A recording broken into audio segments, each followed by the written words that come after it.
Hail TCB faithful, this is the Final Boosh. And this is Madhouse. And you know, we've been kind of in the background, just kind of listening, waiting, plotting about hearing the news of 2XKO's, I want to say death, but I guess it's going to be like, it's limbo. Wait, what's the bell thing? I am shocked. I think we called it actually. That is a fairy tale marriage. That I am shocked. I think we called it. We called it a while ago. We said that 2XKO was going to die within a year. I think it's only been 7 months. It couldn't even wait a year. We said 2XKO was going to die. It's a part of a bigger issue that I think people aren't talking about. But we can discuss 2XKO's fate because we played a little bit of the game, a good chunk. Yeah. So not a lot. So where you want to start with this? Because 2XKO had a lot of issues. 2XKO failed in so many.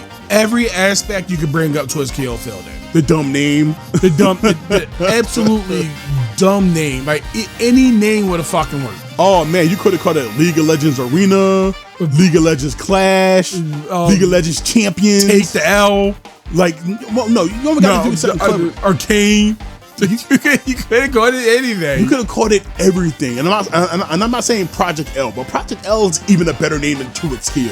Who the fuck gonna know what 2XKO is, man? Other than people who play the game.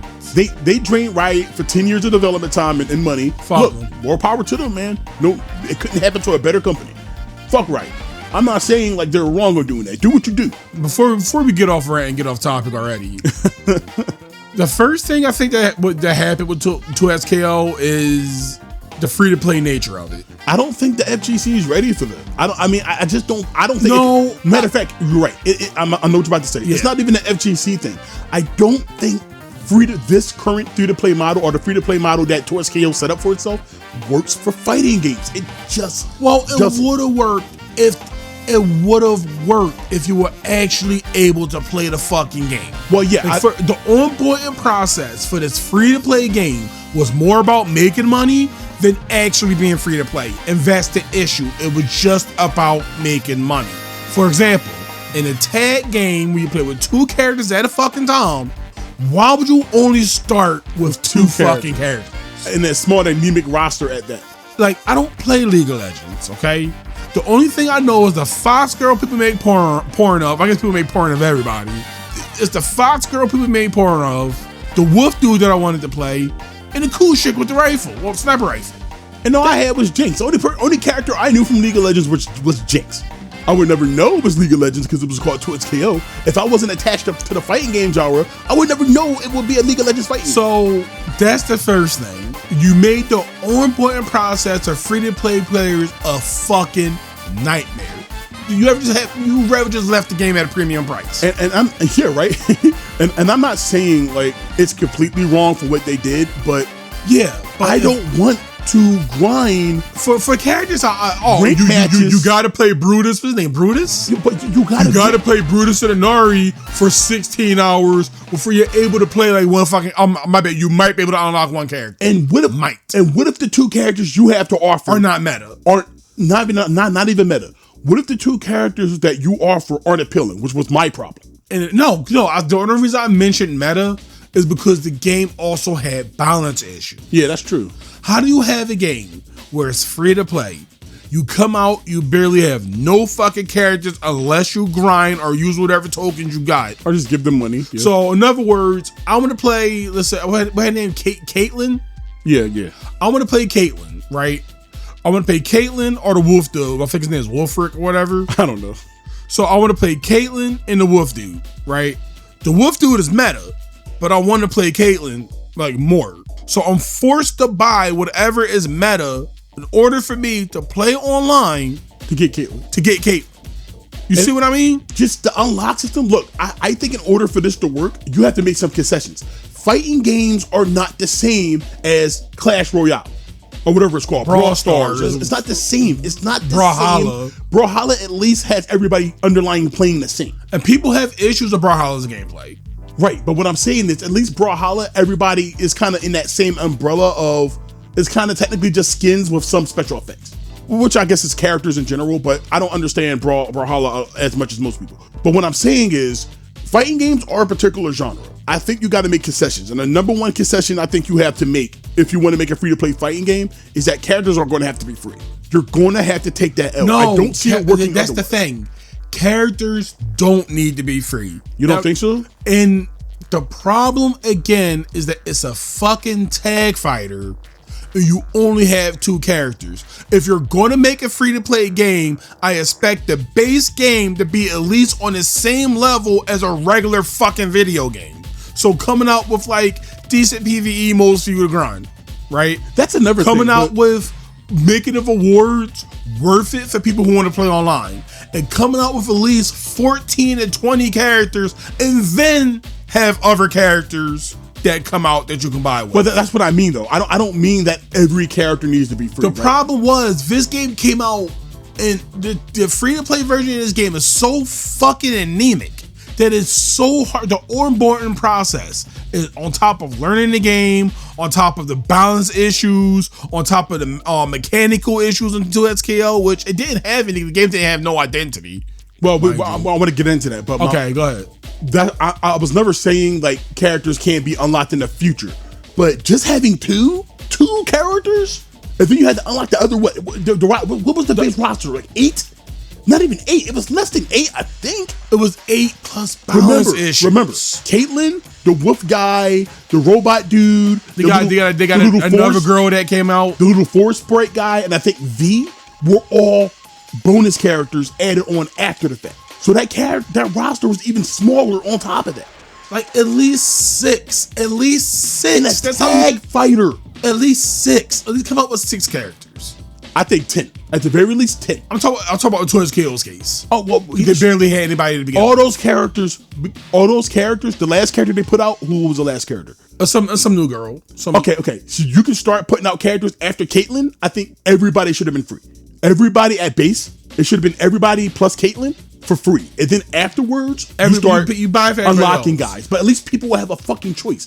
The game, I don't know if they thought like being free to play also meant that they didn't need game modes. Like you need this stuff. I don't understand why they thought that. And then once again, scam. It was a scam. It was a scam. I think anybody who was not like sucking on the Kool-Aid, it didn't have any. It's the savior of fighting games. Anybody didn't have any skin in the game. God, that's what it was. If anybody didn't have any skin in the game, you can obviously tell it's a scam. It was some kind of weird, like long money scheme. 10 fucking years and closed in a year. And once again, more power to them, right? But what I'm saying is, like, I don't know why you thought that was a good idea.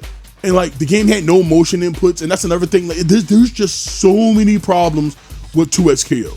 I think the chief among them was, and we'll go back to this more, that I don't think the game had any viable gameplay identity. If 2XKO had something for me to attach to as a fighting game player, I'd be more welcome into it. Yeah, they had the fuse system. The fuse system for me was an open admission that they didn't know what the fuck the game wanted to be. Now, we can't think about what to be, so let's try to be everything. And you can say, oh, well, Skullgirls does that. Skullgirls has a identity. Skullgirls has, yes, you can pick any team member you want, but they also had, you can pick any assist you want. The only game that did it, man. That's an extra step. It's not just superficial. It isn't just, you could do handshake assist, or you could do active tag. Well, Skullgirls was before active tag. But yeah, Skullgirls got the more traditional MVC type assist. And we're talking about the cancer of active tag in one day. But how that intoxified the fucking tag fighter genre. Skullgirls at least had an identity. Skullgirls at least knew it wanted to be a fighting game in an era back in the day where you still got rewarded for being a fighting game. So Skullgirls had, and we said this before, if you want to compare it to something like Tokon, one Skullgirls character is a whole team of Tokon. Yeah, I think I said that. So not only do you get fully kitted characters who aren't held back by anything, not only do you get the ability to pick any size team of 3 up to 3 you want, you also have the added ability of picking any of the moves outside of supers. That's an identity. Skullgirls had an identity, even though it was largely based off of MVC2 with kind of like a Street Fighter style control system. It had a visible identity. Visually, it had an identity. Gameplay wise, it had an identity. And over time, it got the PvE. And over time, it got the PvE. I think it's been so long ago. I forgot how Skullgirls released, but it released anemic. I had at least story mode. No, I don't think it did at the time. And no, it didn't have voice. Back in 2017, it didn't have voice acting at the time. I feel. Oh, maybe it had the story mode. It's been so long ago. It's been so long. It's hard to believe that game is so old now. But yeah, I think at worst, at the very least, it didn't come out with any voice acting. but I think it had, for this core roster, it had a story. And guess what? Skullgirls also had a very small roster. And they released characters for free. But once they did that too. But once again, the game had depth. The game had fully kitted out characters, so you didn't feel that as hard as something like a Token. And then even if like, since games are like designed so linearly now, even if characters was like sort of weak at the beginning, they could find niches. Like I think Squiggly wasn't strong in singles at the beginning. Yeah. But and I like Squiggly. She was very difficult to play as a singles character. But she could find life as a tag character. So yeah, 2SKO just had so many bad things going for it. And I think what would have helped that game, yeah, I mean, the gameplay, I think I would have just flushed it. That game just should have been 1v1 from the rip. I don't understand why they made it tag. I don't ever understand why they made it tag when everybody had such a positive reception of Rising Thunder. All you had to do was take that and move it to League of Legends, and you would have had a hit that came out 7 years ago. You know, like, that's all it took. That's all it took. And put out some banger single player content. I don't think you need to have too much advanced single player content, but some would help. And like, on top of that, like, we grew up, our formative years for fighting games, so the early 2000s is where we mostly started to play fighting games. And that was the quote-unquote dark age of fighting games. It wasn't really the dark age of fighting games. It was the dark age if you were a Capcom. It was just lack of Capcom games. Yeah, so we had like the Budokai series. Because fucking Third Strike scared him into a coma. Yeah, so we had the Budokai series. We had Dead or Alive. We had Soul Calibur. Guilty Gear. Other anime games like Honorable Ken. Virtua Fighter. But I'm talking about like the core most popular ones. Chief among them, there was a 3D. Tekken as well. But chief among them, we had the 3D Mortal Kombat games. Yeah. In the 3D Mortal Kombat games, while I don't think I think Daily Alliance gameplay should have been made. I don't know about, I think Daily Alliance is fucking fantastic. I mean, I don't know if it was an accident, but that's one it was an accident. That's one of the best 3D fighters I think I've ever played. Now, once we go back to Deception and shit, we'll see. But what those games had was in-depth gameplay for what it was. I'm not saying that every fighting game needs to be some kind of masterpiece, but for what 3D Mortal Kombat was, it kept their core audience entertained. Yep.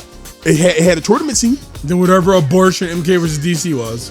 But they had single player moves. They had baller single player moves. No, not Daily Alliance per se, but that was the first one. Deception was the one that added all the stuff we know today as the core identity of what an NRS game would be for that time. The big, expansive single player modes, the not exactly in this order, but like the chess combat. I forget what it had in it explicitly, but like the puzzle combat, chess combat, the crypt. It had all these things. Character creator and something. Character creator in Armageddon. It had stuff. And Armageddon was a bad fighting game. It was. As far as I know. Once again, once we go back to it, my opinion might change. But as far as I remember, I didn't like the gameplay in Armageddon better than Deception or Daily Alliance. I never played Daily Alliance, but Deception isn't what we grew up with. I never played, but I know Daily Alliance was a step down. Not Daily Alliance. Armageddon. I know Armageddon was a step down. But guess what? It had game modes, nigga. It had game modes. So I can engage with it in a different way. Oh, this game plays bullshit, but it has a character creator. Oh, this game plays bullshit, but it has a whole like fake ass God of War mode. Yeah. Oh, it has cart combat. It has puzzle combat. Minesweeper or whatever the fuck. It has online. It had stuff to help me keep my attention, while also not being the best fighting game. Games like Budokai 1 had a lot of content. Budokai 1 had a bunch of content. Budokai 2 is a bad game. Oh, spoiler alert for the upcoming run back eventually. Budokai 2 is a bad game. It's the weird middle child between Budokai 1 and Budokai 3. But hey, it had to be there, mind you. But hey, it had game modes. Virtua Fighter had game modes. Tekken, for the most part, had game modes. DOA had game modes. I don't understand, and you can blame this on Street Fighter 4 a little bit, but I don't understand why modern fighting game devs don't think single player content helps with their games. Or I don't know why they ignore it. Well, no, I do. Why? Because two reasons. It's two reasons, all right? Well, hold on. All right. Because it's like we're going to get into a total thing. So hold on a second. Single player content, we always say on this channel, is a great companion piece to good gameplay. In-depth gameplay. You can make Virtua Fighter was one of the hardest games we've ever played growing up. Guess how we learned that, bitch. We kept playing it because of quest mode and time attack and practice survival mode. And yeah, it was extremely basic, but that's all you needed. Blade Roar 3 didn't have a whole lot of game modes, but the gameplay started to rapture us there with Blade Roar. But we don't even get like survival and shit. Every game should have arcade Time attack. survival, time attack, some type of team mode, at least some type of potpourri mode. Yeah, either that be story or Chronicles of the Sword or Chronicles of the Blade. I think, but the Chronicles of the Sword. If you could do that at the bare minimum, guess what? You have content. And is it basic? Yeah, but you got it. But we've always said that you can make your fighting game as difficult as possible, as long as you have engaged, as long as that gameplay is fun and engaging, and you complement that gameplay with strong single player modes. You will keep people. Guilty Gear was one of the more difficult games as well. We stuck on it because of the single player modes. Or, we played each other too, but single player modes help as well. But like, when we're not playing each other, we were playing single player modes. Then we started discovering practice. You see how it's a gateway into going through shit? It's not just, we're just versus and online and that's it. So yeah, I'm not saying that every fighting game needs to be Virtua Fighter or old school Guilty Gear in terms of difficulty and gameplay depth. I think every fighting game should strive to have the most basic, in-depth version of the gameplay. But once again, if you're just forcing people to engage with just that difficult gameplay, then you're going to shy people off. And once again, fighting games are a particular genre. You can't make it for everybody. You can't make it for everybody. You have, even if it's casuals. Even if it's like Street Fighter 6 is the most casual game that you're ever gonna fucking find that an 8-year-old or 10 get top 8. It's ridiculous. Fighting adults. Shameful. Shame. Yeah. Anyway. You're gatekeeping. No, I have common sense. No, we got common sense. I don't believe in toxic positivity. If you design Street Fighter 6 behind actual fundamentals, that kid would get smoked. But no, you put it behind a reaction test. So all he gotta do is drink a Sprite and become Evo champion. So come on, let's not get lost up in this bullshit. But that's another story. Sorry, go ahead. What was I saying? So we always say single player content is a good way to babysit people while they learn the game. You're not going to grab everybody, and I think that's some of what fighting games' major problem is that they're trying to dumb down the gameplay to invite everybody, but it's not your gameplay. You're not going to get everybody. Even that's what I'm saying. Even if it's the most casual of games, you have to design that game in a way that fighting game players is going to play it. Regardless if you like it or not, I don't give a shit what your opinion is. You have to design the fighting game like people who play fighting games are going to play it. I'm sorry. You can't build a fighting game for people who play Madden. You're not going to get them, bro. It's not going to happen. So I don't get why modern fighting game devs don't act Why is it the job of fighting games to babysit everybody while everybody else will do what the fuck they want to do? I don't get why modern fighting game devs pretend like this issue hasn't been solved 20 years ago. Back in 2001. Back in 2005. It's the two methods. Because fighting games became an easy device for making money. Especially if you make it the most brain dead easy game in the universe. You got your Tolkien, you got your Street Fighter 6, you got your dumbed down Tekken 8. Those are the most popular games right now. Yeah. Okay? They all dumbed down. They all have shallow gameplay. Shocker, none of them are fantastic in the gameplay front. No. Okay? So, it become an easy vehicle and making money, especially if you heavily casualize that game. Especially if it's attached to a memorable IP. Yeah, like Tekken, like Street Fighter, like Marvel. Yeah. And another thing is the aggravating ass seesaw method. If you have good PvE, you can't have good PvP. If you have good PvP, you can't have good PvE. Why is it like that? Like, I don't understand why the design is so lazy nowadays. When back in the day, we had both. Again, I'm not saying you gotta have the most godlike gameplay in the world. No, because Mortal Kombat's definitely definitely not there. Yeah. But you don't gotta have the most godlike gameplay, and you don't gotta have the most godlike PvE. It don't matter. Just attempt. And once again, game modes absolutely help with that. It pretending like it doesn't. Like, for example, it's crazy. For example, yeah, we gave Avatar an 8, and we gave Tolkien like a 7, like a 7.5. Yeah. Okay. Now, mind you, Tolkien's gameplay does not scratch the balls of Avatar at all. Tolkien's a water boy. Tolkien, and not to Adam Sandler, is water boy. Completely, and I mean this wholeheartedly, completely utterly inferior to Avatar in terms of gameplay in almost every way. What the kids say? It mogs, right? Avatar mogs Tolkien so fucking hard, it is ridiculous. So why'd you give it a 7 or 7.5? Because it's a complete game. It's a complete game, and that's completely rare and is not rare nowadays. They even have an unlockable character that you can't buy. So yeah, and I guess we can compare those two. I think this is our core issue, right? Like single player content is definitely an issue. Nobody's saying it's not, and nobody's excusing Avatar or all these other games for not having them, right? Avatar is a particular case, but Avatar got an 8 solely because, like, you gotta think about it. Tolkien released with content, which is rare. Yeah. Avatar released with good gameplay, which is rare. Yeah. Desperately needed. And desperately needed. Both are desperately needed. But the only thing why Avatar got higher is because gameplay matters more to us. Period. Overall, yes, but it matters to us particularly. Like, it matters more. So let's say this. Let's say if Tolkien's gameplay was a smidget better, which it could have been. Yeah. A smidget, a smackerel. And but what is that word LTG usually use? I don't know. You tell me. Fucking infantile or small. I forgot. But whatever. Minuscule? Was it minuscule? Something. But he was saying it wrong or something. Yeah. But if Avatar gameplay was a tad, not Avatar. If Tolkien's gameplay was a tad better, it would have easily. If the game had a smallest bit of flexibility to it, any fun to be had, it would have been easily higher than Avatar. But speaking, since we're on Tolkien, I think this is a 2XKO. This is our bigger issue, right? Like I said, single player content is definitely a problem. It definitely needs to be a thing.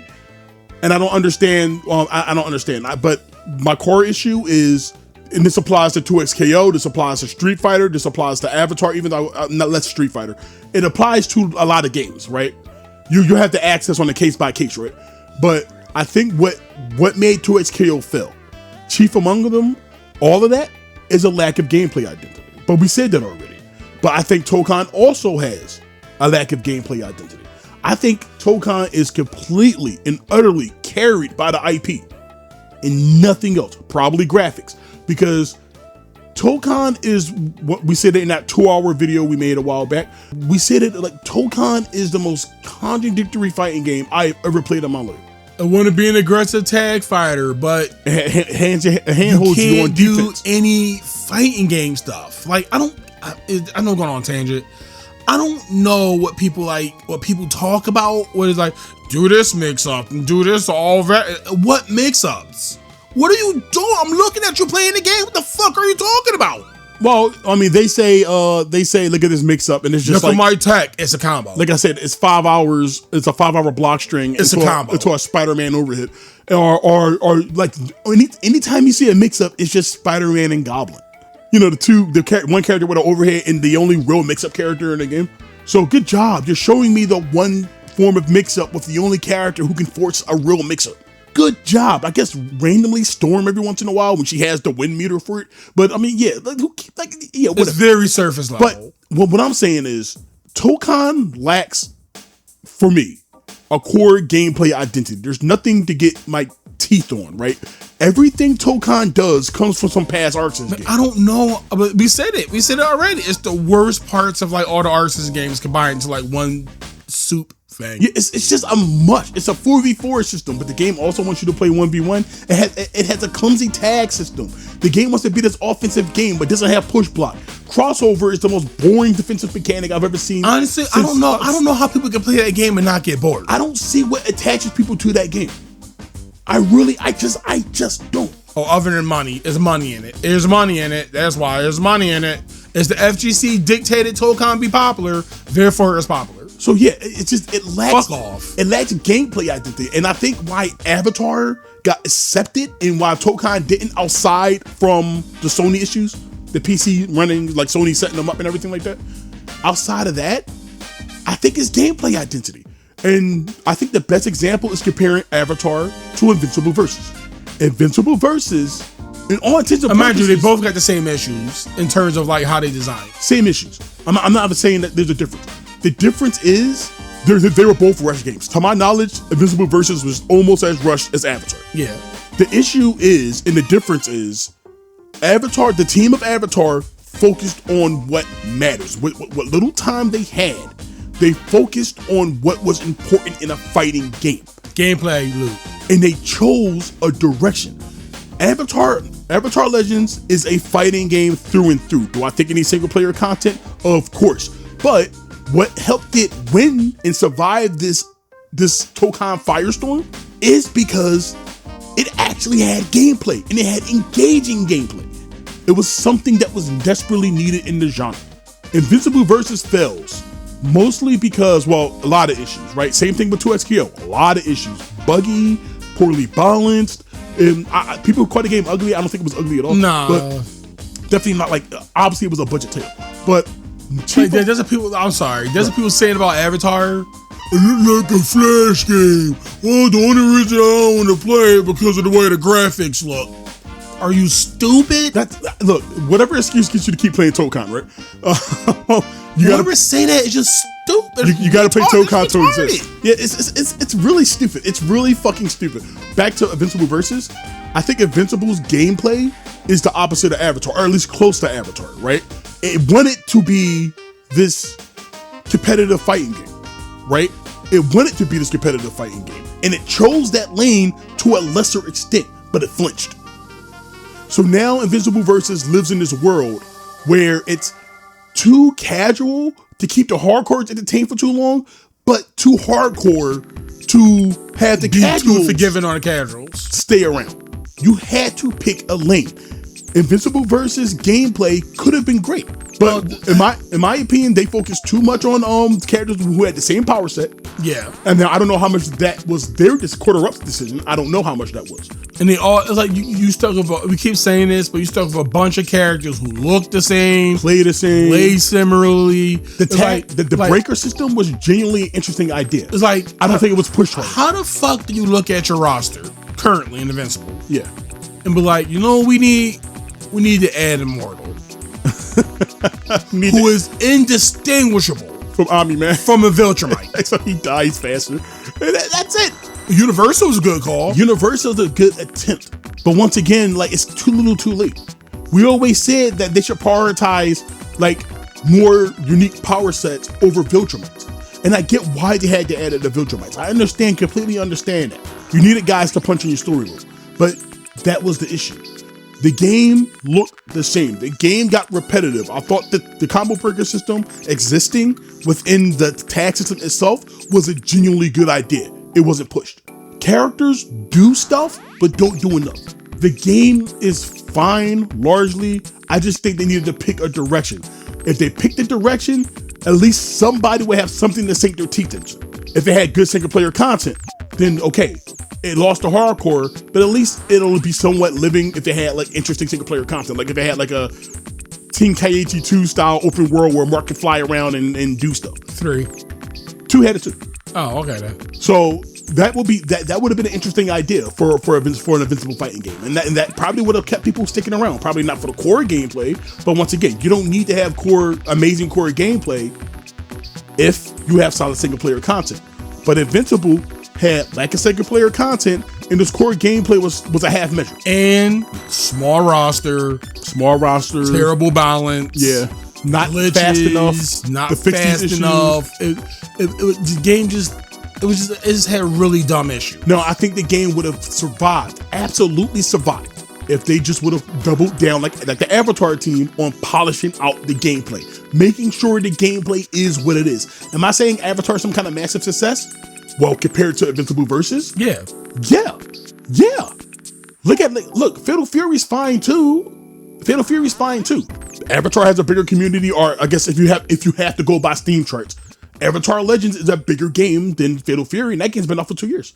So that could again, my only beef with Fatal Fury is not really grow. Yeah, like it took me a while to notice that. It's just like I like the game. I like the game enough. I don't particularly like the way it feels to play. I just don't. It just feels too stiff. the combo system just feels generic across the cast. It took me a while to notice that because I was really trying to honestly defend the game because people were shitting on it. But you know, it is worth defending, mind you. It's a good game. I think it's a great game, and I think the SNK people should be happy. And I go back to the game every now and again. But the game needs to be more successful than what it is, despite my opinion on it. It's a fantastic fighting game, and it does what Street Fighter 6 doesn't. But you know, it's not popular because it's SNK and it's not a Street Fighter title. So it's not carried by anything. But yeah, if the Invincible versus Team Quarter Up would have concentrated on nailing the gameplay, at least there will be something for somebody to get attached to. But instead, we got this mesh of a game with too many ideas going on and then not enough ideas. Same thing with Tokan. I think it's a perfectly fine game. If you've never touched a fighting game before, yes, Tokan is amazing. Just like how Street Fighter 6. Street Fighter 6 is impressive to anyone who's never touched a fighting game. To me, Street Fighter 6 since week 2 has always been a game about we launched better than Street Fighter 6. We launched better than Street Fighter 5, and that's it. It had nothing else going on. And now these niggas talking about there's a 10-year plan. I don't know if I keep saying what are they, DSP? I told my parents at Capcom that we agreed upon the 10-year plan. So if I kind of not touch the game because everybody who doesn't play fighting games think the game is fantastic because it's more about reaction tests than actually being a fighting game, then yeah, we don't have to touch anything. So if I can make this game last for 10 years, they'll give me money. The game been the same since the beta. The game 10-year plan, the game barely had a 10-minute plan, a 10-day plan. The game 10-year plan is to keep doing the same shit they was doing for the past 4 years. Now they got Tifa, so now they're going to be like, oh, well, look guys, we got Tifa. We always wanted Tifa. The original Street Fighter character. It wasn't to spite Tekken at all, and we seen a hole and we took it, and that's marketing. That's fine, but at least Street Fighter 6 has an identity. It's a bad identity. You know, it's parading around or something. Yeah, it's Ghostbusters. It's the trans Pearl Jam. Even flow in the hole where my dick used to be. Anyway, that's Street Fighter 6. I think the biggest issue, just 2XKO didn't have a gameplay identity. You can like it, that's fine. You can like Tokan, that's fine. You can like Invincible Versus, that's fine. I'm not saying that we're preventing anybody from liking all this stuff.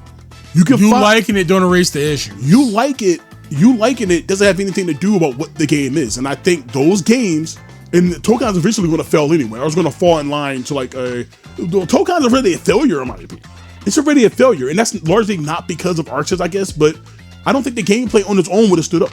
No, at all. It don't right now. It would have, let's say a bigger tag fighter came out. Let's say Invincible Versus got the budget Tokan did, even though Invincible Versus should have been a slam dunk. Let's say Invincible Versus got the same budget Tokan did. Even with its current gameplay, I think it would have stomped on Tokan. Still wouldn't be as popular because at least they have the violence angle. At the very least, they have the violence angle. And if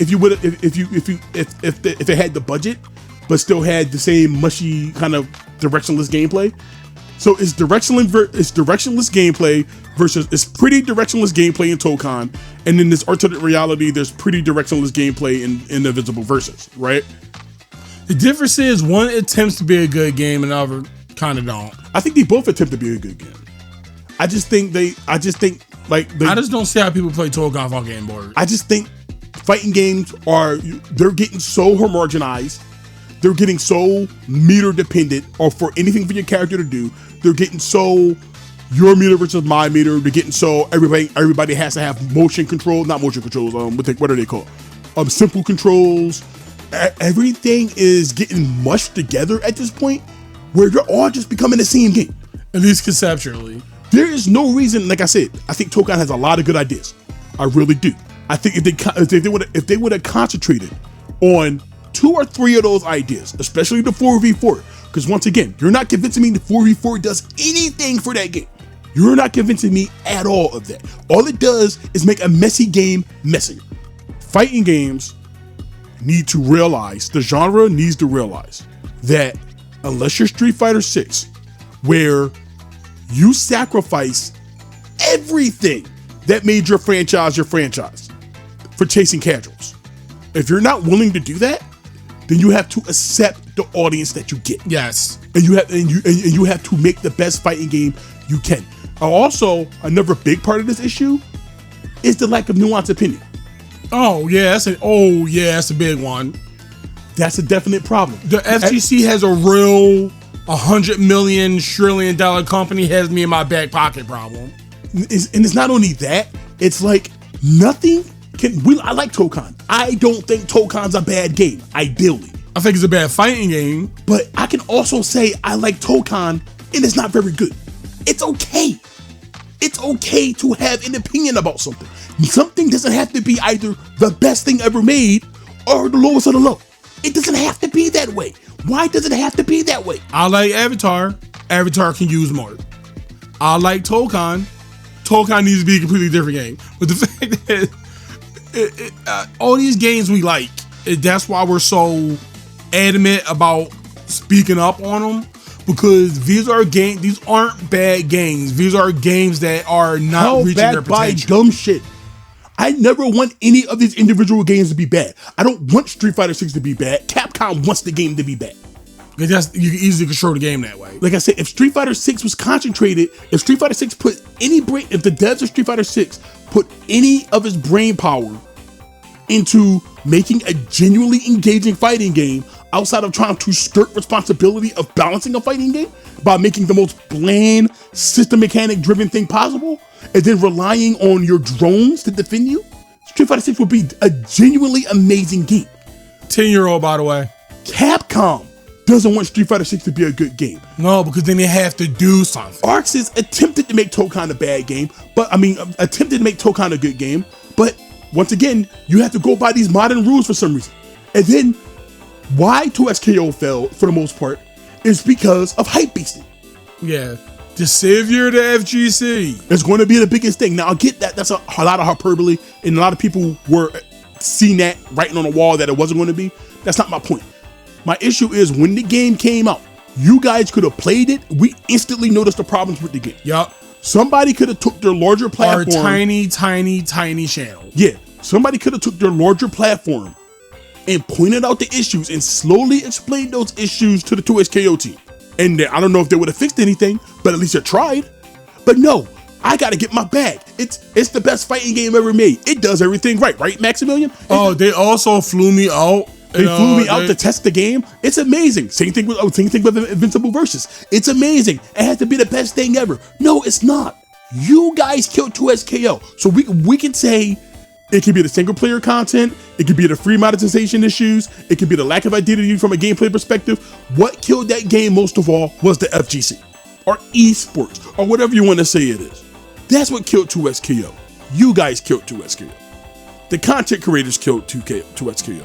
Because instead of giving out proper criticism and pointing them in the right direction where these possible fixes could be, you wanted to just get the bag of the game, and you guys sacked the game. If you want to tell me that's not your responsibility, fine. I agree that's not your responsibility. No, I don't agree with that. I know. I understand what you're going to say. You have a big enough platform. When you have a big enough platform and the community looks at you as a community leader and you don't steer them otherwise, then I'm sorry if you didn't openly say you're not a community leader. You didn't tell somebody otherwise. You don't need to be a community leader. Like, for example, we said Max earlier. Yeah. Max is clearly in the back pocket of people. Obviously. At this point. He's the king of fence sitting. And don't get me wrong, I love Max. I love Max. Used to, at least. But the fact is, you don't have to be a community leader. You've been playing fighting games since before we were born. And it's a shame where when somebody know what a good fighting game is, bro. Right. The only reason we have these take on Tokon is because we don't have to pretend every new fighting game is a new thing. We've played the genre. I'm not stupid. We know what fighting games are. Why do we have to pretend that every fighting game isn't something what it's not supposed to be? Especially in the current state they're in when they're all dumbed down. But it's a shame because people like us who say something will get all the ire. Yeah, we'll get the low views. You're bad at the game. We get the remove subs. We'll get the dumb comments. You're bad at the game. You're stupid, bro. This is a dumb opinion. Your number's smaller. Your opinion wrong. But those bigger channels get to hear us talk and then wait a little while longer. Copy what we say. And copy what we're saying. You can go back to Street Fighter, or you can go back to the early days of our channel. We called out every issue of Street Fighter 6 at launch. Our first video. And no one said nothing. No one said nothing.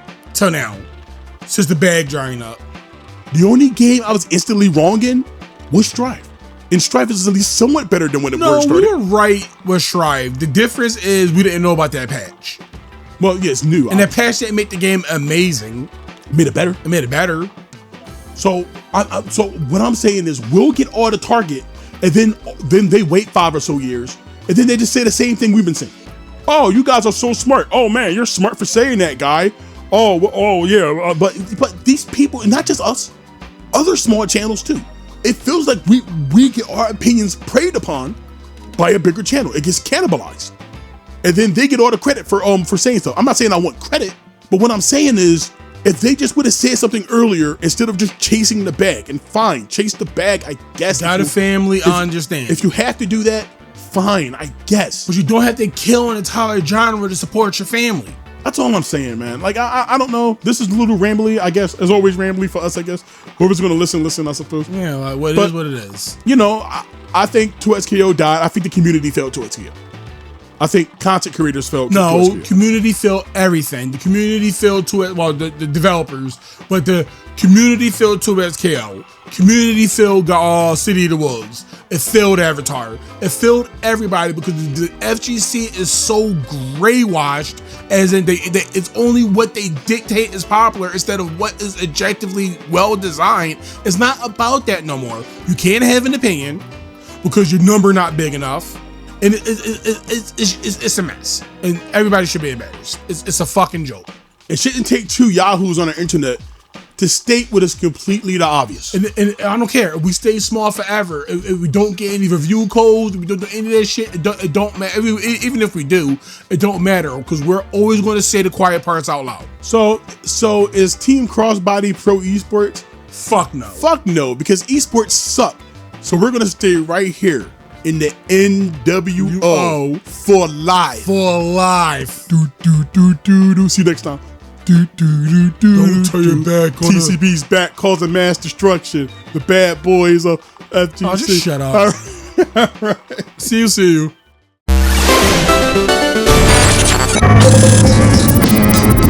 Team Crossbody. All right.